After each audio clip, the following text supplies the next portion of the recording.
अस्सलाम वालेकुम, welcome to my channel. कैसे हैं आप लोग। आज की वीडियो में हम ट्रीज़ का टॉपिक स्टार्ट करने जा रहे हैं। उसमें सबसे पहले आपके पास एप्लीकेशन एरियाज़ दिए हुए हैं कि ट्रीज़ जो हैं वो हम कहाँ कहाँ यूज़ करते हैं। तो ये आप लोग रीडिंग कर लीजिएगा इनकी MCQs के लिए। हम डायरेक्ट ट्री की डेफिनेशन पे जा रहे हैं। A tree is a connected graph that does not contain any non trivial circuit. पहली बात तो ये पता चली कि ग्राफ ही होता है, ठीक है, लेकिन कनेक्टेड ग्राफ होता है और इसके अंदर कोई सर्किट नहीं होता। सर्किट का मतलब है कि ये सर्किट फ्री होता है। सर्किट किसे कहते हैं, हमने पीछे पढ़ा था ना, सर्किट की प्रॉपर्टीज़ हमने 3 पढ़ी थी कि जिस पॉइंट से स्टार्ट करते हैं हमने उसी पॉइंट पे क्या करना होता है, वापस आना होता है और एज को रिपीट नहीं करना। यानी एक एज जो एक दफ़ा ट्रैवल कर लिया है वो हम रिपीट नहीं कर सकते। वर्टिसेस रिपीट हो सकते हैं लेकिन एजेस को हमने रिपीट नहीं करना होता और जहाँ से स्टार्ट किया है वहीं पे हमने ख़त्म करना है। तो ये सर्किट की 3 प्रॉपर्टीज़ थी। तो ये इस तरह की चीज़ जो है ना वो इसके अंदर, अगर ग्राफ के अंदर ना हो तो फिर हम उसे कहते हैं कि ये क्या है, एक ट्री है। अच्छा, ट्रिवियल सर्किट क्या होता है। ट्रिवियल सर्किट वो है जिसके अंदर एक सिंगल वर्टेक्स हो, यानी एक ही वर्टेक्स हो, ठीक है, उसे हम ट्रिवियल सर्किट कहते हैं। तो नीचे कुछ एग्जांपल्स दे दिए उन्होंने हमें, देखें ये एक ट्री है, ये भी एक ट्री है। क्यों एक ट्री है? एक तो ये पहली बात की कनेक्टेड है और दूसरी बात कि इसके अंदर कोई सर्किट नहीं आ रहा। आप एक पॉइंट से अगर शुरू करते हैं तो आपको घूम फिर के दूसरे पॉइंट, उसी पॉइंट पे वापस आने के लिए किसी ना किसी एज को ज़रूर रिपीट करना पड़ेगा, ठीक है। एज को रिपीट किए बगैर आप सेम पॉइंट पे वापस नहीं आ सकते। तो इसका मतलब है कि इसके अंदर सर्किट नहीं बन सकता और अगर सर्किट नहीं बन सकता इट मीन्स ये एक ट्री है। उसके बाद ये भी एग्जाम्पल ट्री की है। इसके अंदर भी आप फॉर एग्जाम्पल इस पॉइंट पे हैं और आपने जाके फिर वापस इसी पॉइंट पे आना है तो आपको एजेस को रिपीट करते हुए वापस आना पड़ेगा। तो एजेस रिपीट हो गए तो इसका मतलब है वहाँ पे सर्किट नहीं बनेगा और जब सर्किट नहीं बन रहा इट मीन्स ये एक ट्री है। अगर सर्किट रिपीट किए बगैर आप पहुँच जाते हो वापस, इसका मतलब है ये ट्री नहीं होगा। उसके बाद नीचे 2 और एग्जाम्पल्स दी हैं आपको। इस एग्जाम्पल के अंदर देखें, फॉर एग्जाम्पल मैं इस पॉइंट से शुरू करती हूँ और मैं ये देखें आगे इस एज के थ्रू गई, इस एज के थ्रू गई और सेम इसी पे वापस पॉइंट पे आ गई और मैंने किसी एज को भी रिपीट नहीं किया। इसका मतलब है यहाँ पे तो सर्किट बन गया और अगर सर्किट बन गया तो ये एक ट्री नहीं है, it is not a tree. ये भी एक ट्री नहीं है क्योंकि ये कनेक्टेड ग्राफ नहीं है। एक पॉइंट से दूसरे पॉइंट तक जाने के लिए मेरे पास रास्ता मौजूद नहीं है। जैसे अगर इस पॉइंट तक जाना है मैंने, तो यहाँ से मैं इधर से इधर तो जा सकती हूँ लेकिन यहाँ से दरमियान में से हम टर्न तो नहीं ले सकते ना, क्योंकि यहाँ पे वर्टेक्स नहीं है। वर्टेक्स सिर्फ ये हैं हमारे पास, ये वाले, ठीक है। तो मैं यहाँ से इधर जाके यहाँ पे एंड हो जाता है, हम इस लाइन के ऊपर नहीं जा रहे, जिसके मतलब है कि ग्राफ कनेक्टेड नहीं है। यानी इसके 2 कंपोनेंट्स हैं, एक ये वाला कंपोनेंट है और एक ये लाइन ऊपर है। तो अगर ये कनेक्टेड नहीं है इसका मतलब है कि ये ट्री नहीं हो सकता। उसके बाद ये भी एक ट्री नहीं है क्योंकि इसके अंदर भी सर्किट बन रहा है। आप जिस पॉइंट पे हैं उसी पॉइंट पे आप देखें वापस आ गए और एक ही एज के थ्रू आए हैं, आपने उसको रिपीट नहीं किया। इट मीन्स यहाँ पे भी सर्किट बन गया और अगर सर्किट बन गया है तो फिर ये एक ट्री नहीं हो सकता, ठीक है।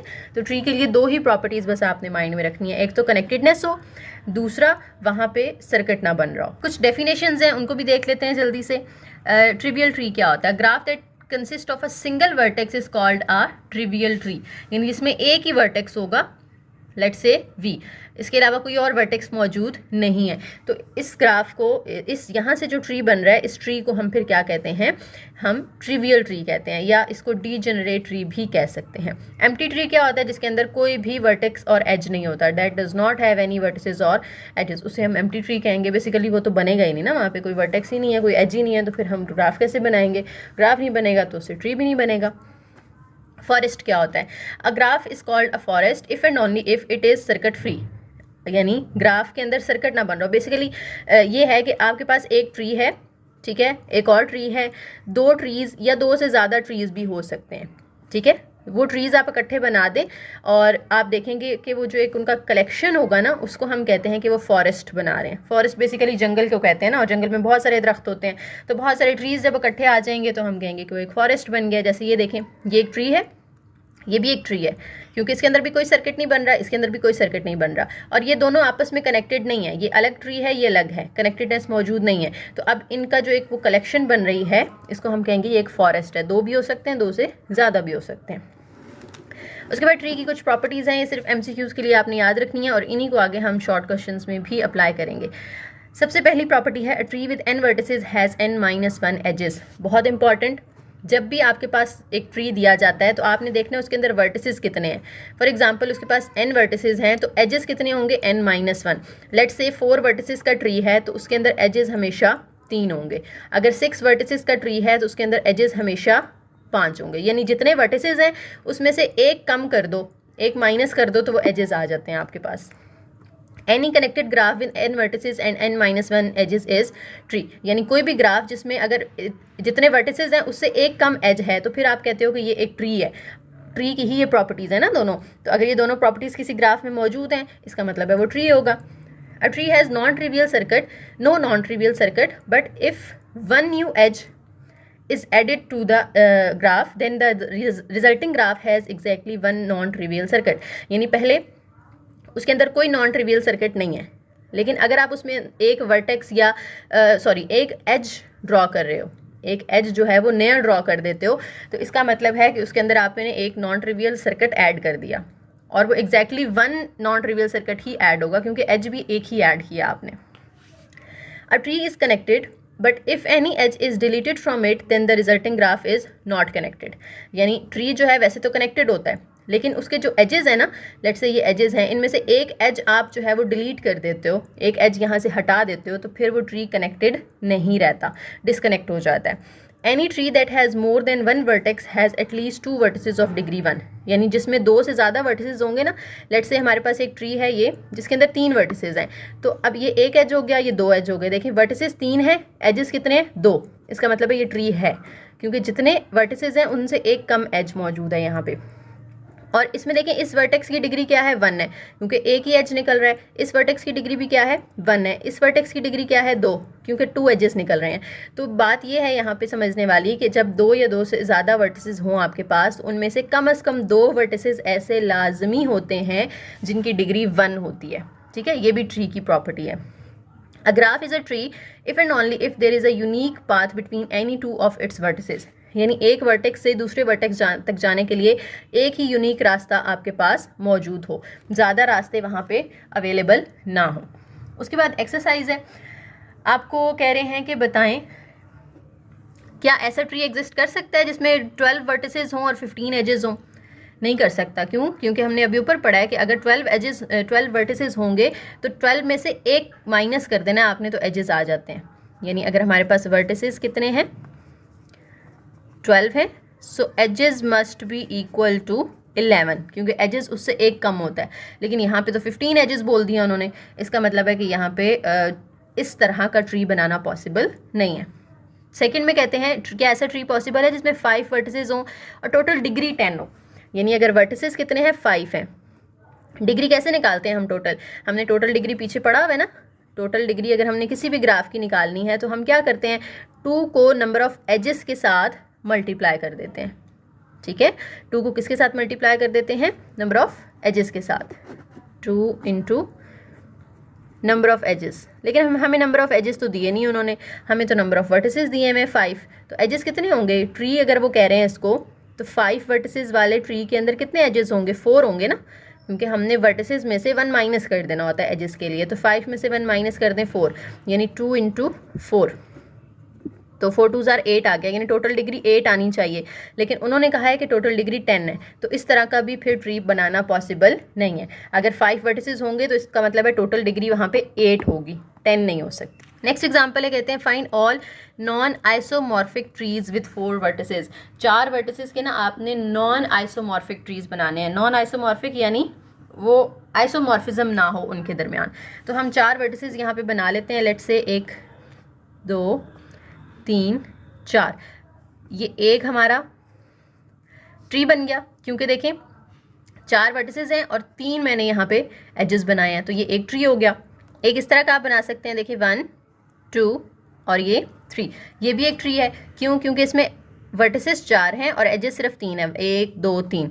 और दूसरा आप देख लें कि 2 वर्टिसेस ऐसे हैं जिनकी डिग्री 1 1 है, इसकी भी डिग्री 1 है, यहाँ पे 2 वर्टिसेस ऐसे हैं जिनकी डिग्री 1 है, तो 3 भी हो सकते हैं, ज़रूरी नहीं है कि हमेशा 2 ही हों, ठीक है। एटलीस्ट उन्होंने कहा था कि 2 वर्टिसेस ऐसे हों जिनकी डिग्री 1 हो, 2 से ज़्यादा की भी हो सकती है। इसके अलावा और भी अरेंजमेंट यहाँ पे आप बना सकते हैं, जैसे इस तरह के 4 वर्टिसेस ले लें आप, 1 2 3, ये भी एक ट्री है क्योंकि इसमें भी हमारे पास 4 वर्टिसेस हैं, 3 एजेस हैं, और अगर आप देखें तो 1 2 और 3 वर्टिसेस ऐसे हैं जहाँ पे इनकी डिग्री 1 1 है, ठीक है, एटलीस्ट 2 होने चाहिए थे।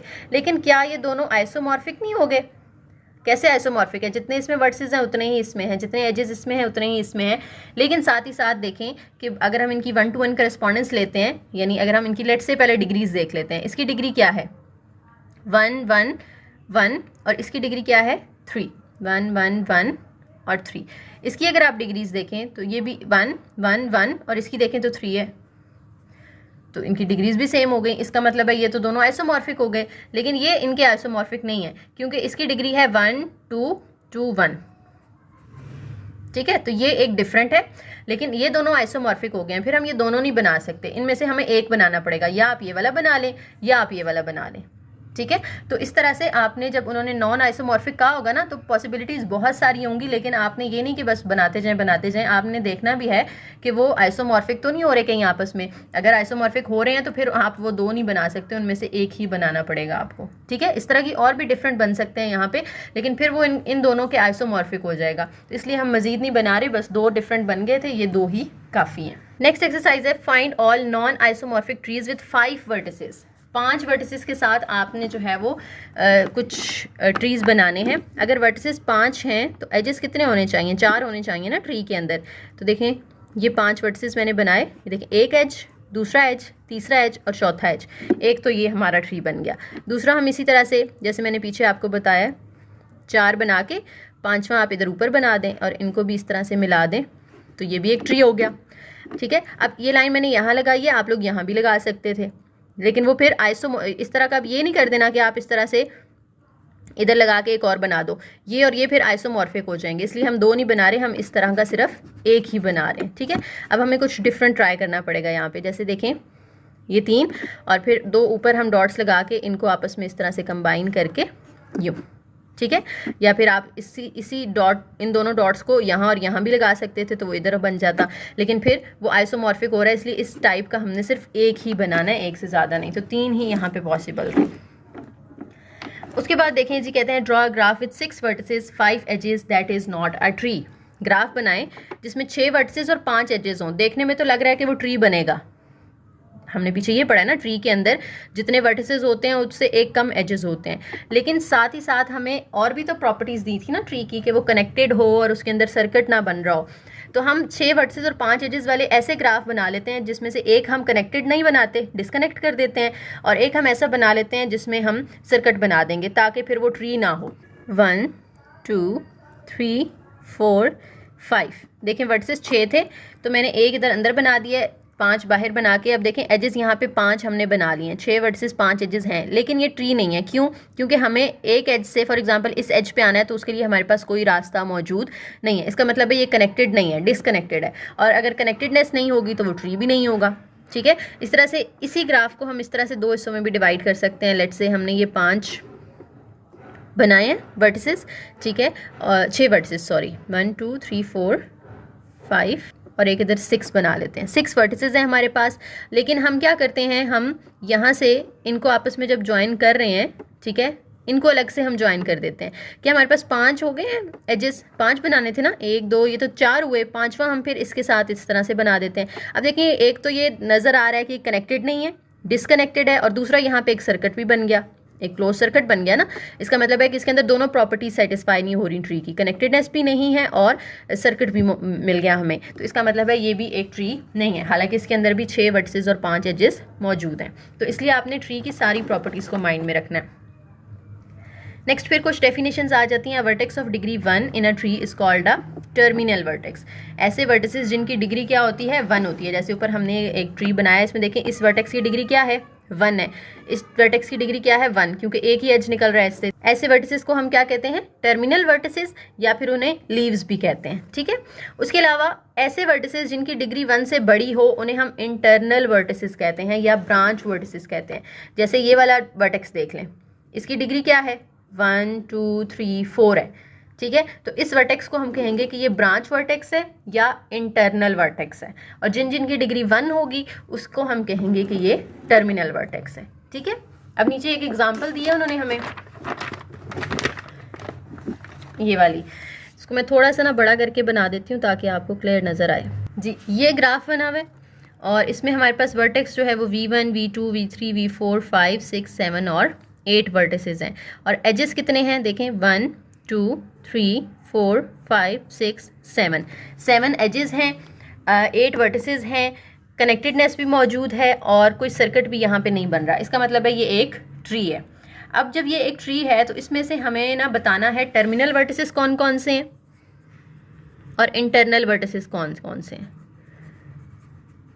टर्मिनल को हम लीफ वर्टिसेस भी कह सकते हैं और इंटरनल को हम ब्रांच वर्टिसेस भी कह सकते हैं। ठीक है, अब देखिए टर्मिनल कौन कौन से हैं। टर्मिनल वो होते हैं जिनकी डिग्री 1 हो, जैसे V1 की डिग्री 1 है क्योंकि एक एज निकल रहा है, V2 की भी 1 है, V5 की है, V6 और V8 इनकी डिग्री 1 है। तो V1 V2 V5 V6 V8 ये सारे टर्मिनल हमारे पास वर्टिसेस हो गए।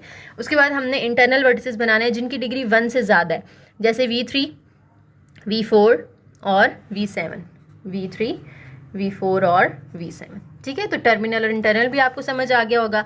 अब फिर कुछ यहाँ पे हमारे पास टर्मिनोलॉजीज़ हैं, उनको भी हम देख लेते हैं। रूटेड ट्री क्या होता है? रूटेड ट्री एक ऐसा ट्री है जिसमें एक वर्टेक्स जो है ना वो मतलब मेन रूट होगी और उसी वर्टेक्स से बाकी सारे वर्टिसेस आगे निकल रहे होते हैं। ठीक है, एक वर्टेक्स होता है, उसी से आगे नीचे जो है ना छोटे वर्टिसेस निकल रहे होते हैं। तो वो जो एक मेन वर्टेक्स होगा ना उसको हम कहते हैं कि वो उसका रूट वर्टेक्स है। ठीक है, उसको हम क्या कहेंगे? रूट वर्टेक्स है। और किसी भी रूटेड ट्री के अंदर अगर आपने किसी वर्टेक्स का लेवल फाइंड करना है तो आप देखेंगे कि आपको रूट से उस वर्टेक्स तक आने के लिए कितने एजेस को ट्रैवल करके आना पड़ रहा है। ठीक है, नंबर ऑफ एजेस आपने देख लेने हैं, जितने एजेस को आप ट्रैवल करके आएंगे वो उसका लेवल हो जाएगा। इसके लिए मैं एक सामने बना लेती हूँ एक रूटेड ट्री और फिर आपको समझाती हूँ। लेट्स से ये एक ट्री है, इसमें अब ये जो सबसे टॉप पे एक हमारे पास वर्टेक्स है ना, इसको हम कहेंगे कि ये इसका रूट वर्टेक्स है क्योंकि इसी से आगे सारे वर्टिसेस बन रहे हैं। ठीक है, तो ये रूट हो गया। अब दूसरी चीज़ हमने पढ़ी थी लेवल क्या होता है। फॉर एग्जांपल आपसे पूछा जाए y का लेवल क्या है, तो y का लेवल ये होगा कि आप रूट से y तक आने के लिए कितने एजेस को ट्रैवल करना पड़ रहा है, 1 और 2, तो y का लेवल क्या हो जाएगा? 2 हो जाएगा। फॉर एग्जांपल आपसे वो पूछते हैं कि d का लेवल क्या है, तो रूट से d तक आने के लिए कितने एजेस हमें क्रॉस करने पड़ रहे हैं? 1 2 3, तो d का लेवल कितना हो जाएगा? 3 हो जाएगा। उसके बाद कहते हैं चिल्ड्रन क्या होते हैं।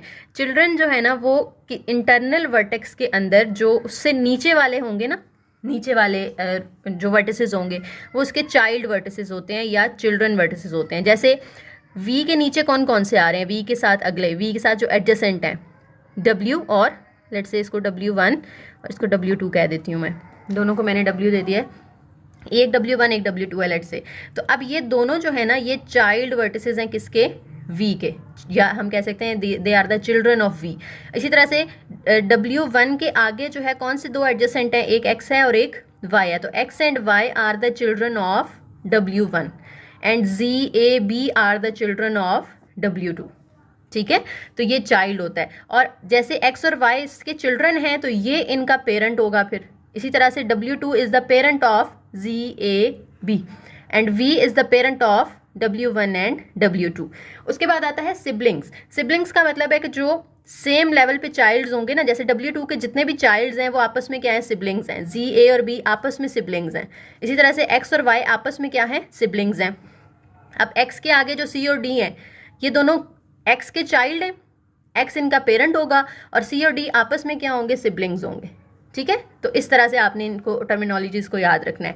उसके बाद दो और यहाँ पे हमारे पास टर्म्स हैं, एंसिस्टर और डिसेंडेंट। एंसिस्टर का मतलब क्या है कि देखिए ना, इससे एक स्टेप पीछे जाएं तो इसका पेरेंट है और पीछे चले जाएं तो अब ये जो है ना W1 ये C और D का पेरेंट नहीं कहलाएगा, पेरेंट तो इनका X है ना, तो X से भी ऊपर चले जाएं तो W1 इनका एंसिस्टर होगा। समझ आ रही है बात की? इसी तरह से W2 जो है वो इन तीनों का तो पेरेंट है, लेकिन W2 से भी ऊपर चले जाएं आप तो इसका मतलब है कि ये जो V है ये ZA और B का एंसिस्टर है। इसी तरह से V जो है वो C और D का क्या है? एंसिस्टर है। और डिसेंडेंट क्या होता है? डिसेंडेंट का मतलब है कि नीचे वाले, जैसे C और D जो है पूछें उस V के क्या लगते हैं, तो C और D इस V के डिसेंडेंट है। V इनका एंसिस्टर है और ये V के क्या है? डिसेंडेंट है। अब आगे यहाँ पे ना एक आपको उन्होंने ग्राफ दे दिए, रेजोल्यूशन ज़रा हाई कर लीजिएगा वीडियो की ताकि आप लोगों को क्लियर नज़र आ जाए। इस ग्राफ के अंदर हमें पीछे उन्होंने 6 सवाल दिए हैं। वो क्वेश्चन पिछले पेज पे मैं आपको साथ साथ दिखा तो नहीं सकती, लेकिन आप लोग अपने हैंडआउट्स पे पढ़ते जाएं, मैं आपको बताती जाती हूँ। पहला सवाल क्या है? पहले सवाल में कहते हैं what is the level of V8। V8 का लेवल क्या है? V8 देखें कहाँ पर है, ये है ना V8, तो हमें इस रूट से, ये क्या है हमारा रूट है ना, रूट से V8 तक आने के लिए कितने एजेस को ट्रैवल करना पड़ रहा है, 1 फिर 2 और ये 3। तो V8 का जो लेवल है वो क्या हो जाएगा, 3 हो जाएगा। Level of V8 is equal to 3। Second question में हमसे पूछते हैं what is the level of V0। V0 का लेवल क्या है, V0 तो खुद रूट है, तो यहाँ तक आने के लिए हमें किसी पीछे से एज को ट्रैवल नहीं करना पड़ रहा ना, तो V0 का जो लेवल है वो क्या हो जाएगा, 0 हो जाएगा। Level of V0 is equal to 0। उसके बाद कहते हैं थर्ड क्वेश्चन में what is the height of this tree. अच्छा, हाइट किसे कहते हैं, हाइट सॉरी मैं पीछे एक्सप्लेन करना भूल गई हूँ। हाइट का मतलब होता है कि मैक्सिमम कितने लेवल्स मौजूद हैं इसके अंदर। ठीक है, आप हर वर्टेक्स का लेवल चेक करेंगे और देखेंगे सबसे ज़्यादा लेवल कौन सा आ रहा है। फॉर एग्जांपल आप जो है इसका लेवल 0 है, ठीक है, फिर यहाँ पे लेवल 1 है, इसका भी लेवल 1 है। अगर आप देखो V13 का लेवल कितना है, 1 2 3 4।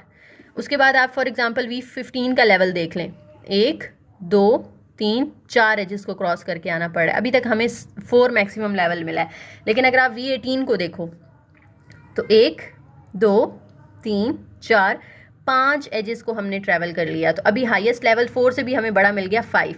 हम V19 को चेक कर लेते हैं, 1 2 3 4 5।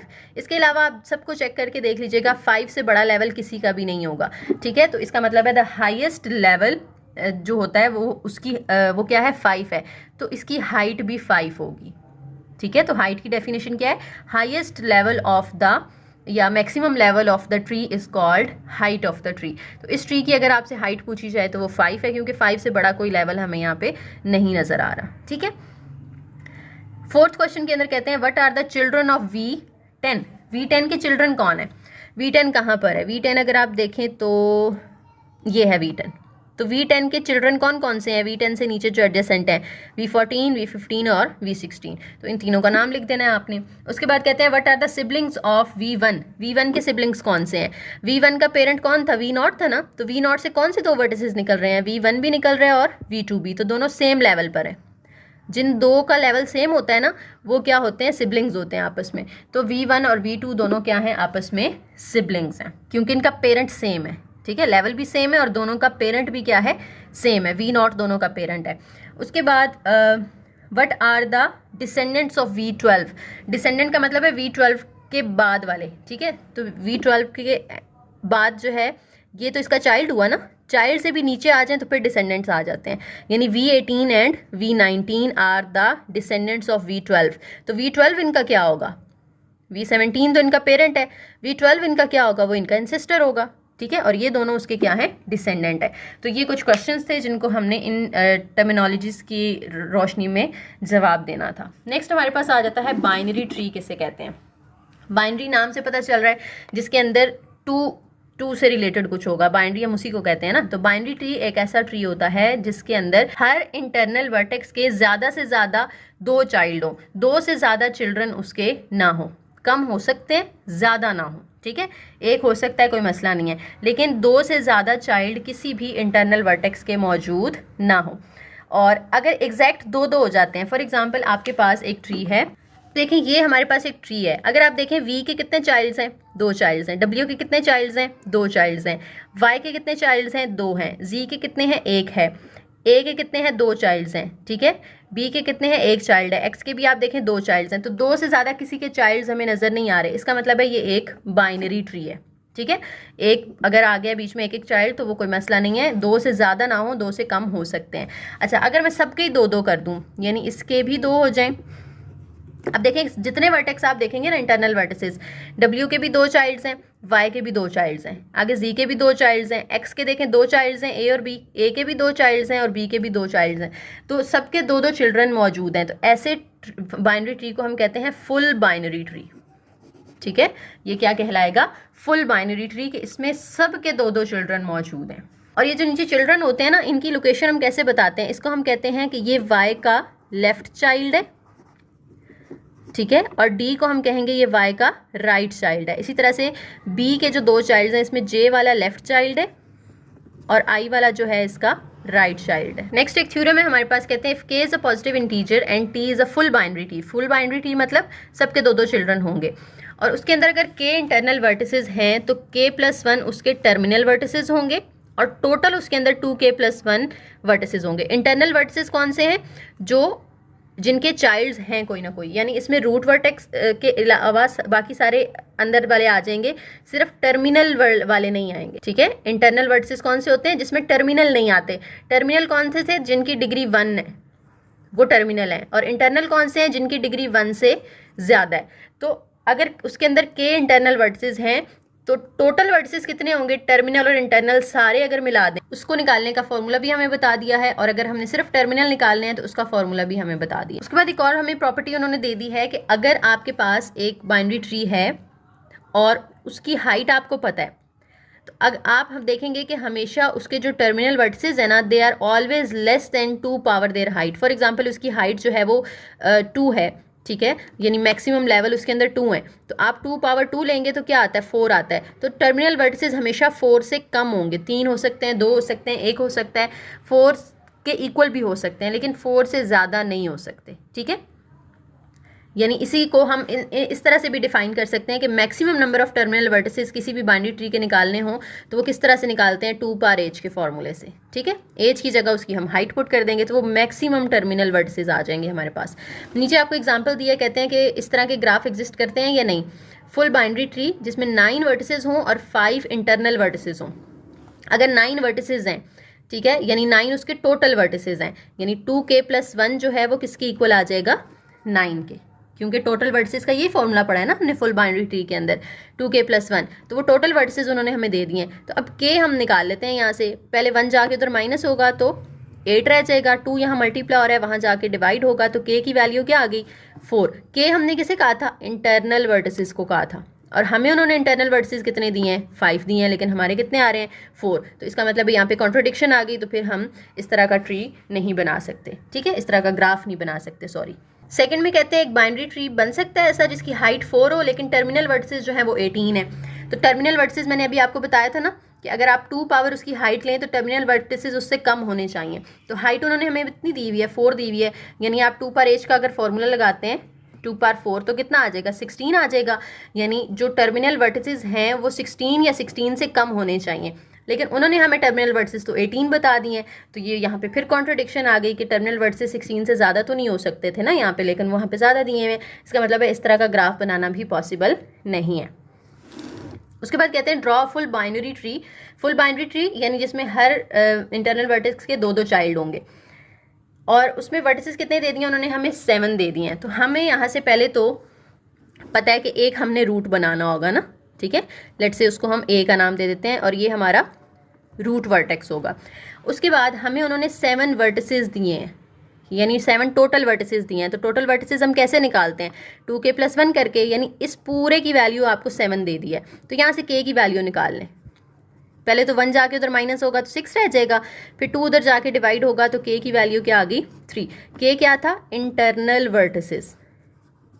ठीक है, तो अब इंटरनल वर्टिसेस हमने यहाँ से बना लेने हैं। रूट भी इंटरनल वर्टेक्स होता है, और इसके आगे फिर 2 और बनाने पड़ेंगे ताकि टोटल हमारे पास 3 इंटरनल वर्टिसेस हो जाएं। एक को हम बी और एक को सी का नाम दे देते हैं। तो के की वैल्यू 3 से हमने ये 3 इंटरनल वर्टिसेस बना लिए। अब देखना है इनके आगे चाइल्ड कितने होंगे।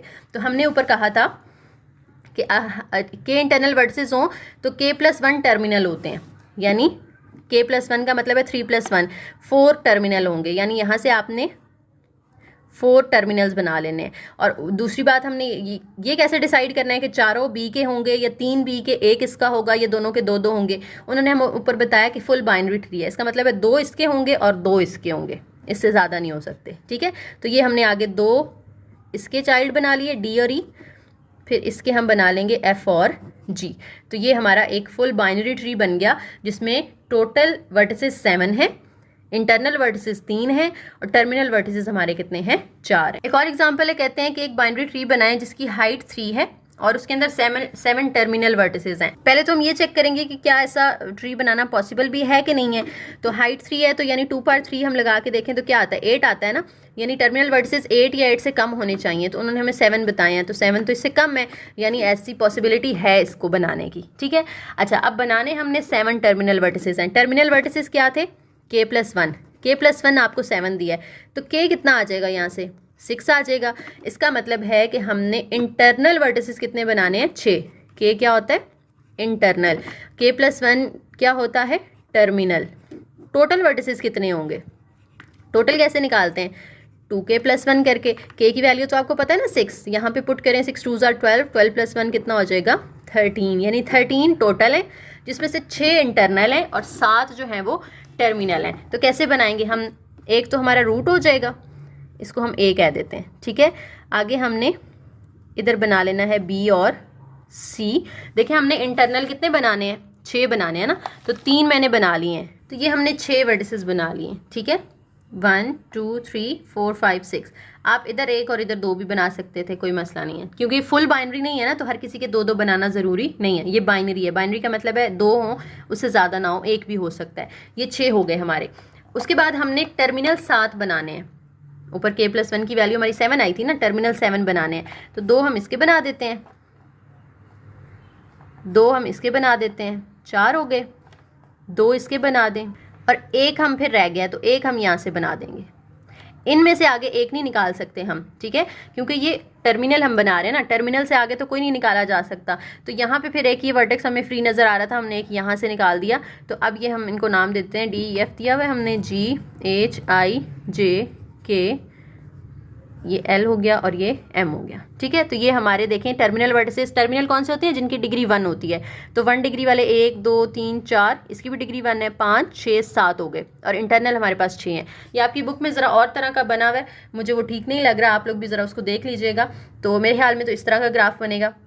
अगर आप लोगों को कोई इसमें गलती नज़र आ रही है तो ज़रूर मेंशन कीजिएगा कमेंट सेक्शन में। अच्छा, उसके बाद बड़ा एक छोटा सा टॉपिक हमारा रह गया, जल्दी से उसको भी देख लेते हैं। कहते हैं कि अलजेब्रिक एक्सप्रेशंस को हम किस तरह से बाइनरी ट्रीज़ के अंदर रिप्रेजेंट करते हैं। अलजेब्रिक एक्सप्रेशन का मतलब है जिसमें हमारे पास डिवाइड, मल्टीप्लाई वगैरह ऑपरेटर्स आ जाते हैं बेसिकली, ठीक है। तो अगर आपके पास लिखा हुआ है ना A डिवाइड्स B, तो ये जो डिवाइड्स है ना, ये रूट होगी बेसिकली, ठीक है। और जो इससे लेफ्ट साइड पे है ये इसका लेफ्ट चाइल्ड होगा, ठीक है, और जो इससे राइट साइड पे है ये इसका राइट चाइल्ड होगा। और जो अलजेब्रिक एक्सप्रेशंस होते हैं ना, उसमें फिर हम हर किसी को इस तरह से सर्कल बना के ना उसमें क्लोज कर देते होते हैं। बेस्ट प्रैक्टिस यही होती है। उसके बाद अगर एक और एक्सप्रेशन आपको दिया हुआ है, let's say A divides C plus D, इसको कैसे आप बनाओगे बाइनरी ट्री के अंदर। तो ये डिवाइड वाला मेन है ना, ब्रैकेट से बाहर देखें क्या है, डिवाइड है, यानी डिवाइड इसका रूट हो जाएगा। इसका फिर लेफ्ट चाइल्ड कौन सा है, A है, और ये दोनों राइट पे आने हैं, लेकिन यहाँ पे फिर प्लस आ रहा है, तो इससे आगे ना हमने फिर प्लस वाला पहले सर्कल बना लेना है। उस प्लस में फिर आगे जो है लेफ्ट साइड पे C और राइट साइड पे D आएगा। यानी जितने भी हमारे पास यहाँ पे ABCD अल्फ़ाबेट्स होंगे वो हमेशा टर्मिनल बनेंगे। टर्मिनल का मतलब है वो एंड पे बनेंगे, उनसे आगे कोई चीज़ नहीं निकलेगी। लेकिन ये जो ऑपरेटर्स है ना, मल्टीप्लाई, डिवाइड, प्लस, माइनस, ये सारे फिर बीच में इंटरनल वर्टिसेस के तौर पे आते हैं। तो ये आपने याद रखना है कि ऑपरेटर्स जो है वो हमेशा कौन से होते हैं, इंटरनल वर्टिसेस होते हैं। MCQ आ सकता है, ठीक है। लास्ट एग्जाम्पल है, कहते हैं A divides B minus C dot D, इसको आप बनाएं बाइनरी ट्री में। तो सबसे पहले तो देखें बाहर डिवाइड है ना, तो डिवाइड का हमारा रूट बन जाएगा। डिवाइड के बाद और कौन कौन सा हमें नज़र आ रहा है, डिवाइड के बाद हमें इसके लेफ्ट साइड पे A नज़र आ रहा है, तो हम इधर A लिख देते हैं। अब A से आगे कुछ नहीं जा सकता, अब हमने इस साइड पे आ जाना है। ये तीनों इसके लेफ्ट साइड पे आएंगे, लेकिन लेफ्ट साइड पे भी इन तीनों के दरमियान देखें माइनस है पहले और फिर मल्टीप्लाई है, यानी पहले माइनस का ऑपरेटर आ जाएगा। अब माइनस से देखें लेफ्ट साइड पे क्या है, B है, तो इससे लेफ्ट चाइल्ड निकलेगा B, और राइट साइड पे फिर एक और ऑपरेटर मौजूद है, मल्टीप्लाई, तो उसको हमने पहले यहाँ पे इंटरनल एक वर्टेक्स बना देना है। उससे आगे फिर हमने लेफ्ट और राइट निकालने हैं। इससे लेफ्ट साइड पे C है और राइट साइड पे D है, तो लेफ्ट साइड पे C और राइट साइड पे D का सर्कल बना दें, तो ये आपका बाइनरी ट्री कंप्लीट हो गया, ठीक है। तो इस तरह से आप अलजेब्रिक एक्सप्रेशंस के भी बाइनरी ट्रीज बना सकते हो।